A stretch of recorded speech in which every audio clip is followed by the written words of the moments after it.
दोस्तों, एक तरफ जहां भगवान शिव के प्रिय मास सावन का आरंभ होने वाला है, तो वहीं दूसरी ओर भगवान विष्णु योग निद्रा में जाने वाले हैं। जी हाँ, जहां एक ओर आषाढ़ मास के अंत के साथ सावन का आरंभ होगा, तो वहीं आषाढ़ मास की आखिरी एकादशी के साथ ही चातुर्मास का आरंभ होने वाला है। आषाढ़ मास के शुक्ल पक्ष की एकादशी तिथि को देवशयनी एकादशी का व्रत किया जाएगा, जिसके साथ ही चातुर्मास शुरू हो जाएगा।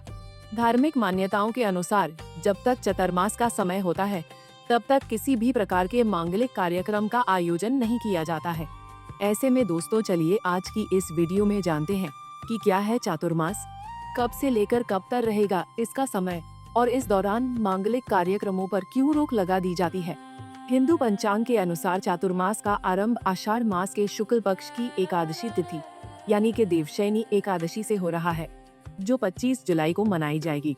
तो वहीं इसका समापन कार्तिक मास के शुक्ल पक्ष की एकादशी तिथि पर यानी कि देवउठनी एकादशी को होगा, जो 20 नवंबर को मनाई जाएगी। अब बात करें कि चातुर्मास होता क्या है, तो धार्मिक मान्यताओं के अनुसार चातुर्मास की अवधि को अत्यंत पवित्र माना जाता है। यह कुल 4 महीनों के समय होता है, जिसे भगवान की भक्ति में लीन रहने, मंत्र जाप, दान और आध्यात्मिक कार्यों के लिए बेहद शुभ माना जाता है। मान्यताओं के अनुसार इस अवधि में जप, तप, दान और व्रत आदि करने से सामान्य फल की तुलना में कई गुना अधिक फल की प्राप्ति होती है। पौराणिक मान्यताओं के अनुसार चातुर्मास के दौरान भगवान विष्णु क्षीर सागर में शेषनाग की शैया पर योग निद्रा में चले जाते हैं और संसार के संचालन की जिम्मेदारी महादेव के हाथों में आ जाती है। धार्मिक मान्यताओं के अनुसार किसी भी प्रकार के मांगलिक कार्यक्रम में भगवान विष्णु को साक्षी और पालनकर्ता माना जाता है, लेकिन इस दौरान वह निद्रावस्था में होते हैं, जिसके कारण किसी भी मांगलिक कार्यक्रम जैसे कि विवाह, गृह प्रवेश, मुंडन आदि पर रोक लगा दी जाती है। इसके अलावा इसके पीछे के वैज्ञानिक कारणों की बात करें तो चातुर्मास का समय वर्षा ऋतु में पड़ता है। इस दौरान मौसम में लगातार नमी बनी रहती है और धूप भी अपेक्षाकृत कम निकलती है।